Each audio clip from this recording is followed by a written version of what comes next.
दोस्तों, अगर आप भी महेंद्र सिंह धोनी को दुनिया का सबसे महानतम खिलाड़ी और कप्तान मानते हैं तो हमारी इस वीडियो को लाइक जरूर कीजिएगा। दोस्तों, अहमदाबाद के मैदान पर गुजरात के खिलाड़ियों का दिखा खूब बोलबाला। पहले शुभमन गिल और साई सुदर्शन ने मिलकर चेन्नई की गेंदबाजों की उड़ाई धज्जियां, फिर उमेश यादव और संदीप वालिया ने मिलकर तोड़ दी चेन्नई के बल्लेबाजों की कमर।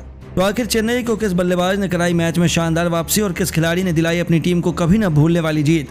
किस गेंदबाज ने लिए सबसे अधिक विकेट और किस बल्लेबाज ने ठोके तूफानी अर्धशतक? दोनों टीमों के बीच खेले गए अंतिम गेंद तक रोंगटे खड़े कर देने वाले मुकाबले की पूरी हाईलाइट हम आपको जरूर दिखाएंगे। लेकिन उससे पहले आपको क्या लगता है, चेन्नई इस बार आईपीएल की चैंपियन बन पाएगी या नहीं? नीचे कमेंट करके जरूर बताइएगा। दोस्तों, आईपीएल का सबसे जबरदस्त मुकाबला नरेंद्र मोदी स्टेडियम अहमदाबाद में गुजरात टाइटन और चेन्नई सुपर किंग के बीच खेला गया और इस मुकाबले में चेन्नई सुपर किंग ने टॉस जीतकर पहले गुजरात टाइटन को बल्लेबाजी करने के लिए आमंत्रित किया और खुद गेंदबाजी करने का फैसला किया। गुजरात की तरफ से ओपनिंग की शुरुआत करने मैदान पर कप्तान शुभमन गिल के साथ साई सुदर्शन आए। वहीं चेन्नई की तरफ से पहला ओवर लेकर आए मिशेल सेंटनर बेहतरीन गेंदबाजी का नजारा दिखा रहे थे, लेकिन तभी शुभमन गिल ने इनका स्वागत तीसरी गेंद पर शानदार चौका लगाकर किया। इसके बाद भी वह रुके नहीं और पांचवी गेंद पर उन्होंने खतरनाक अंदाज में छक्का जड़कर अपनी टीम के स्कोर को पहले ही ओवर में 14 रनों तक पहुंचा दिया और गुजरात की शानदार शुरुआत अंदाज में हो चुकी थी। चेन्नई की तरफ से दूसरा ओवर लेकर आए तुषार देशपांडे, यह भी खतरनाक अंदाज में गेंदबाजी कर रहे थे, गुजरात के बल्लेबाजों को खूब परेशान कर रहे थे। लेकिन तभी ओवर की अंतिम गेंद पर शुभमन गिल ने शानदार चौका जड़कर अपनी टीम के स्कोर को 2 ओवर में 21 रनों तक पहुंचा दिया। बॉलिंग स्पेल में बदलाव करते हुए चेन्नई के कप्तान ऋतुराज गायकवाड़ ने तीसरा ओवर फेंकने के लिए गेंद शार्दुल ठाकुर के हाथ में थमाई, लेकिन इनका स्वागत साई सुदर्शन ने तीसरी गेंद पर शानदार छक्का लगाकर किया और अपनी टीम के स्कोर को तेजी से आगे बढ़ाया। ये दोनों बल्लेबाज मैदान पर पूरी तरह से सेट हो चुके थे। वहीं शार्दुल ठाकुर के ओवर की अंतिम गेंद पर शुभमन गिल ने करारा प्रहार करते हुए शानदार चौका जड़कर अपनी टीम के स्कोर को 3 ओवर में 32 रनों तक पहुंचा दिया। चेन्नई की तरफ से चौथा ओवर लेकर आए एक बार फिर तुषार देशपांडे और इनका स्वागत पहली गेंद पर साई सुदर्शन ने खतरनाक अंदाज में छक्का जड़कर किया और अपनी टीम के स्कोर को रॉकेट की रफ्तार से आगे बढ़ाया। इस ओवर में 11 रन बटोरकर अपनी टीम के स्कोर को 4 ओवर में इन दोनों बल्लेबाजों ने मिलकर 43 रनों तक पहुंचाया और चेन्नई की तरफ से 5वां ओवर लेकर एक बार फिर से शार्दुल ठाकुर आए। इस ओवर में शानदार गेंदबाजी का नजारा दिखा रहे थे और अपने शिकंजे में दोनों बल्लेबाजों को बांध कर रखा हुआ था। शार्दुल ठाकुर ने इस ओवर में केवल 3 रन दिए और पूरी तरह से गुजरात को दबाकर रख दिया। 5 ओवर में गुजरात का स्कोर केवल 46 रन बन पाया और बॉलिंग स्पेल में बदलाव करते हुए चेन्नई के कप्तान ऋतुराज गायकवाड़ ने पावर प्ले का अंतिम ओवर फेंकने के लिए उन्होंने गेंद समरजीत सिंह को थमाई और बेहतरीन गेंदबाजी का नजारा दिखा रहे बाउंड्री के लिए इस ओवर में भी गुजरात के बल्लेबाज तरस रहे थे। लेकिन तभी ओवर की 5वीं गेंद पर शुभमन गिल ने समरजीत सिंह को शानदार छक्का जड़कर अपनी टीम के स्कोर को 50 रनों के पार पहुंचा दिया और बल्कि दोनों बल्लेबाजों के बीच अर्धशतक की साझेदारी भी पूरी हो गई। गुजरात के बल्लेबाजों ने इस ओवर से 12 रन बटोरकर अपनी टीम के स्कोर को पावर प्ले के 6 ओवर में ही 58 रनों तक पहुंचा दिया और पावर प्ले के बाद ये दोनों बल्लेबाज प्रचंड रूप में आ चुके गए। साई सुदर्शन हर गेंदबाजों पर टूटकर प्रहार कर रहे थे और देखते ही देखते सुदर्शन ने जडेजा की चौथी गेंद पर शानदार छक्का लगाकर अपना अर्धशतक केवल 31 गेंद में ठोक दिया और टीम के स्कोर को 9 ओवर में 94 रनों तक पहुंचा दिया। वहीं कप्तान शुभमन गिल भी टीम के लिए तेजी से रन बना रहे थे और 10 ओवर में गुजरात का स्कोर 107 रनों तक पहुंच गया। अभी तक एक भी विकेट नहीं गिरा था और दोनों खिलाड़ियों के बीच 100 रनों से अधिक की साझेदारी भी हो चुकी थी। चेन्नई की तरफ से 11 ओवर लेकर एक बार फिर समरजीत सिंह ने उनकी गेंद पर पहली गेंद पर शुभमन गिल ने शानदार छक्का जड़कर अपना तूफानी अर्धशतक केवल 25 गेंद में ठोक दिया। गुजरात का स्कोर रॉकेट की तरफ बढ़ रहा था और दोनों बल्लेबाज जमकर कुटाई कर रहे थे। साई सुदर्शन का बल्ला रुकने का नाम नहीं ले रहा था। चेन्नई की हर गेंदबाजों पर टूटकर प्रहार कर रहे थे और देखते ही देखते अपनी टीम के स्कोर को 12.4 ओवर में 150 रनों के पार पहुंचा दिया। साथ ही 150 रनों की साझेदारी भी बना ली। चेन्नई की तरफ से 14वां ओवर लेकर आए डेरिल मिचेल को इन दोनों बल्लेबाजों ने जमकर कूट दिया और शुभमन गिल ने इस ओवर में एक नहीं दो नहीं बल्कि लगातार 3 छक्के जड़कर अपनी टीम के स्कोर को 14 ओवर में 179 रनों तक पहुंचा दिया। दोनों बल्लेबाज धीरे धीरे शतक की तरफ बढ़ चुके थे और देखते ही देखते शुभमन गिल ने समरजीत की दूसरी गेंद पर शानदार चौका जड़कर अपना तूफानी शतक केवल 59 गेंद में ठोक दिया। वहीं इसी ओवर में साई सुदर्शन ने अंतिम गेंद पर शानदार छक्का जड़कर अपना तूफानी शतक केवल 50 गेंद में ठोक दिया। दोनों खिलाड़ियों के बीच 200 रनों से अधिक की साझेदारी हो गई और 17 ओवर में गुजरात का स्कोर 209 रनों तक पहुंच गया। चेन्नई की तरफ से 18वां ओवर लेकर आए तुषार देशपांडे और इस बार आते ही उन्होंने अपने ओवर की दूसरी गेंद पर साई सुदर्शन को पवेलियन का रास्ता दिखाकर अपनी टीम को पहली सफलता दिलाई। साई सुदर्शन 51 गेंद में 103 रन बनाकर पवेलियन लौट गए। वहीं इसी ओवर के अंतिम गेंद पर शुभमन गिल भी अपना विकेट गंवा बैठे। 55 गेंद पर 104 रन बनाकर पवेलियन लौट गए और एक ही ओवर में गुजरात को 2 झटके लग चुके थे और मैदान पर 2 नाइट बल्लेबाज आ चुके थे, एक तरफ से डेविड मिलर और दूसरी तरफ से शाहरुख खान। इन दोनों बल्लेबाजों ने मिलकर अपनी टीम के स्कोर को 20 ओवर में 231 रनों तक पहुंचा दिया और चेन्नई के सामने पहाड़ जैसा लक्ष्य खड़ा कर दिया। चेन्नई की तरफ से ओपनिंग की शुरुआत करने मैदान पर 2 खूंखार बल्लेबाज, एक तरफ से रचिन रवीन और दूसरी तरफ से अजिंक्य रहाणे आए। वहीं गुजरात की तरफ से पहला ओवर लेकर आए उमेश यादव बेहद ही खतरनाक गेंदबाजी का नजारा दिखा रहे थे।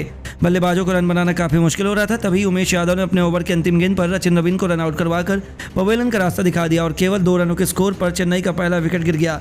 रचिन रवीन 1 रन बनाकर पवेलियन लौट गए और अब मैदान पर नए बल्लेबाज कप्तान ऋतुराज गायकवाड़ आ चुके थे। इन दोनों बल्लेबाजों के कंधों पर टीम की पूरी जिम्मेदारी आ चुकी थी और गुजरात की तरफ से दूसरा ओवर लेकर आए संदीप वारियर और आते ही उन्होंने अपने ओवर की पहली गेंद पर कप्तान अजिंक्य रहाणे को अपना शिकार बनाकर पवेलियन का रास्ता दिखाया और चेन्नई की कमर तोड़कर रख दी और केवल 2 रनों के स्कोर पर 2 बल्लेबाज पवेलियन जा चुके थे। अजिंक्य रहाणे भी टीम के लिए केवल 1 रन बनाकर पवेलियन लौट गए और मैदान पर नए बल्लेबाज यानी गायकवाड़ का साथ देने के लिए डेलन में चला चुके थे। इन दोनों खिलाड़ियों के कंधों पर टीम की पूरी जिम्मेदारी आ चुकी थी और चेन्नई के स्कोर बड़ी मुश्किल से बढ़ रहा था आगे। 2 ओवर में केवल 3 रन बन पाए और गुजरात की तरफ से तीसरा ओवर लेकर आए एक बार फिर से उमेश यादव शानदार गेंदबाजी का नजारा दिखा रहे थे। चेन्नई के बल्लेबाजों को रन बनाना काफी मुश्किल हो रहा था और कभी उमेश यादव ने अपने ओवर की 5वीं गेंद पर ऋतुराज गायकवाड़ को पवेलियन का रास्ता दिखाकर चेन्नई की पूरी तरह से कमर तोड़कर रख दी। 10 रनों के स्कोर पर 3 बल्लेबाज पवेलियन लौट गए और कप्तान गायकवाड़ बिना खाता खोले मैदान के बाहर चले गए और अब टीम के नए बल्लेबाज मोइन अली आ चुके थे और इन दोनों बल्लेबाजों के कंधों पर टीम की पूरी जिम्मेदारी टिकी हुई थी। 3 ओवर में चेन्नई के स्कोर केवल 10 रन बन पाया और 3 बल्लेबाजों को टीम खो चुकी थी। गुजरात के चौथा ओवर लेकर आए एक बार फिर से संदीप वारियर। इस ओवर में डेलन मिचेल ने करारा प्रहार करते हुए 5वीं गेंद पर छक्का और फिर अंतिम गेंद पर चौका जड़कर अपनी टीम के स्कोर को 4 ओवर में 22 रनों तक पहुंचाया और गुजरात की तरफ से 5वां ओवर लेकर आए एक बार फिर से उमेश यादव। इनका स्वागत मोइन अली ने पहली गेंद पर शानदार चौका लगाकर किया और इसके बाद भी वो रुके नहीं। चौथी गेंद पर उन्होंने शानदार चौका जड़कर अपनी टीम के स्कोर को 5 ओवर में 33 रनों तक पहुंचा दिया। वहीं पावर प्ले का अंतिम ओवर लेकर आए गुजरात की तरफ से कार्तिक त्यागी और इनका स्वागत मोइन अली ने पहली गेंद पर शानदार चौका लगाकर किया, लेकिन उसके बाद कार्तिक ने स्थायी वापसी की और चेन्नई ने वापस प्ले के 6 ओवर में केवल 43 रन 3 विकेट पर बना दिए।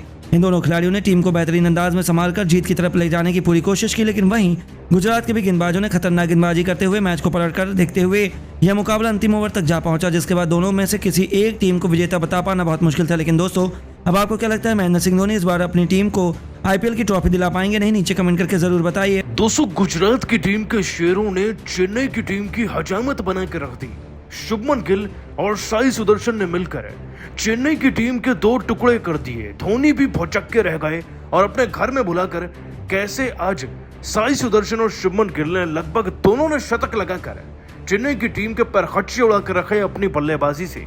इनकी इस ताबड़तोड़ बैटिंग को देखकर जिसे धोनी भी दंग थे, उसका पूरा वीडियो आपके सामने रखने जा रहे हैं। लेकिन उससे पहले आप सभी को क्या लगता है, क्या धोनी को अगला आईपीएल भी खेलना चाहिए या नहीं? नीचे कमेंट जरूर कीजिएगा। दोस्तों, आईपीएल 2024 के प्लेऑफ में क्वालिफाई करने के लिए चेन्नई की टीम गुजरात पहुंची और गुजरात पहुंचकर उन्हें शुभमन गिल का सामना करना पड़ा। लेकिन कहना पड़ेगा कि गिल और साई सुदर्शन ही काफी थे आज चेन्नई की टीम और उनके घमंड को तोड़ने के लिए। घमंड था गुजरात की टीम को हराने का। और दोस्तों, गुजरात की टीम पुराने बदले के साथ साथ नया हिसाब भी बनाना चाहती थी।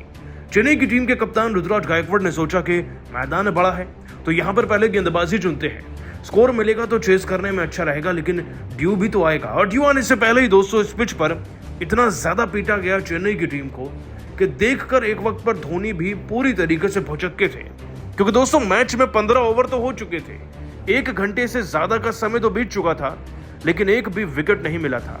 5 ओवर में 70 रन बन चुके थे और फिर देखते देखते ये पार्टनरशिप 190 रन की हो गए। जी हाँ दोस्तों, और आपको ये भी बता दें कि 10 से 15वें ओवर के बीच में 83 रन बने। साई सुदर्शन 46 गेंदों में 6 छक्के 5 चौके लगाकर 94 रन बनाते हैं 204 के स्ट्राइक रेट से।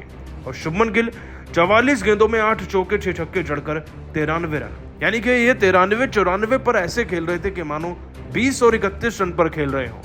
शुभमन गिल और साई सुदर्शन की ये पारी दोस्तों टीम को 15 ओवर में 190 यानी कि 200 ही कह लीजिए उसके पार ले गई थी। और फिर दोस्तों ऐसा इतिहास रचा गया जिसे तो धोनी ने भी सलाम कर दिया।